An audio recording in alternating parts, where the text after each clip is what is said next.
मऊ लुसलुशीत आणि सुटसुटीत चविष्ट असे कांदे पोहे आज आपण प्रणिताज रेसिपीमध्ये बनवणार आहोत। बऱ्याच वेळा काय होतं ना, कांदे पोहे चिवट होतात किंवा चिकचिकीत देखील होतात।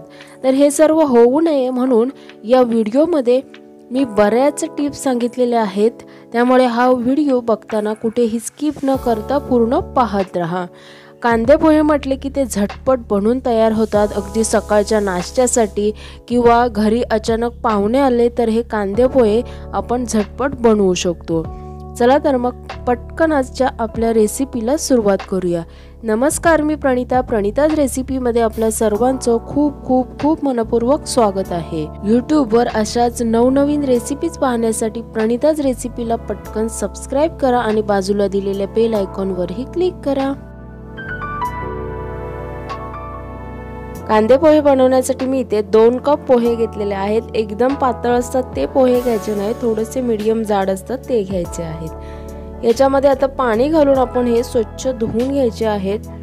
पाणी घातल्यावर जास्त वेळ पाणी ठेवायचं नाही, याच्यामध्ये पटापट हे पाणी काढून टाकायचं आहे। हे पोहे आहेत ना, 2दा आपण धुवून घेणार आहोत। हे पोहे आहेत ना, धुवून घेताना एक काळजी घ्यायची, ती म्हणजे पाणी यामध्ये जास्त वेळ नाही राहिलं पाहिजे। आपण जे पाणी धुण्यासाठी ओततो ना पोह्यांमध्ये, ते पटापट असं धुवून आपण दुसऱ्या भांड्यामध्ये ते गाळून घ्यायचं आहे। लगेच पूर्ण त्यातलं पाणी गाळण्यासाठी मी इथे बघू शकता प्लेट लावून घेतली आहे वरती आणि यातलं पूर्णपणे पाणी आपण निथळून घेणार आहोत।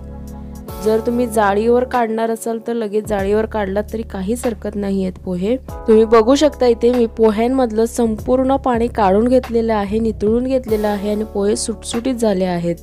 यामध्ये आता चवीनुसार मीठ घालायचं आहे, त्यानंतर 2 चमचे साखर घालायची आहे। साखर कमी जास्त तुमच्या आवडीनुसार घालू शकता। आता हे पोहे आपण मस्त असे मिक्स करून घेऊयात। पोहे भिजवून झाले की त्यामध्ये मीठ आणि साखर घातली ना की त्याची चव खूप भन्नाट होते। पोहे आपले भिजून तयार झालेले आहेत। आता फोडणी देऊया। त्यासाठी 3 ते 4 चमचे तेल गरम करून घ्यायचं आहे कढईमध्ये। त्यानंतर 2 चमचे शेंगदाणे तळून घ्यायचे आहेत आपल्याला। शेंगदाणे तुम्ही तुमच्या आवडीनुसार कमी जास्त करू शकता।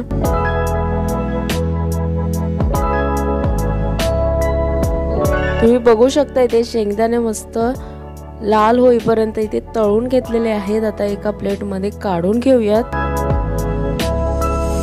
तळलेले शेंगदाणे मी इथे प्लेटमध्ये काढून घेतलेले आहेत। आता कढईमध्ये तेल उरलेलं आहे, त्याचमध्ये अर्धा चमचा मोहरी घालायची। मोहरी छान तडतडू द्यायची। त्यानंतर मी इथे 2 मिरच्या चिरून घेतलेल्या आहेत, त्या घालायच्या। त्यानंतर कढीपत्त्याची पानं घालायची आहेत।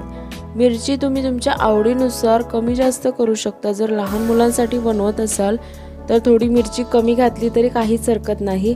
यामध्ये पाव चमचा हिंग घातलेला आहे। हिंग हलकासा परतून घ्यायचा आणि एक मोठा बारीक चिरलेला कांदा घेतला आहे।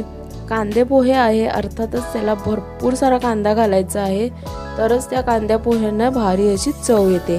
कांदा इथे मी हलकासा सॉफ्ट होईपर्यंत परतून घेतलेला आहे। आता यामध्ये पाव चमचा हळद घालायची आहे आणि छान अशी अर्धा मिनिटभर अशी परतून घ्यायची। त्यामुळे हळदीचा जो कच्चेपणा असतो तो निघून जातो आणि पोह्यांना खूप छान अशी चव येते। हळद इथे आपली परतून झालेली आहे कांद्यासोबत। आता भिजवून घेतलेले पोहे आहेत ते घालायचे आहेत। तुम्ही बघू शकता इथे पोहे किती छान सुटसुटीत झालेले आहेत आणि छान असे फुलूनही आलेले आहेत। पोहे भिजवून घेतल्यावर आपण जे मीठ आणि साखर घालतो ना, त्यामुळे काय होतं, ते साखर आणि मीठ आहे ना पोह्यांच्या आतपर्यंत जातं आणि त्या पोह्यांची चव खूपच मस्त लागते।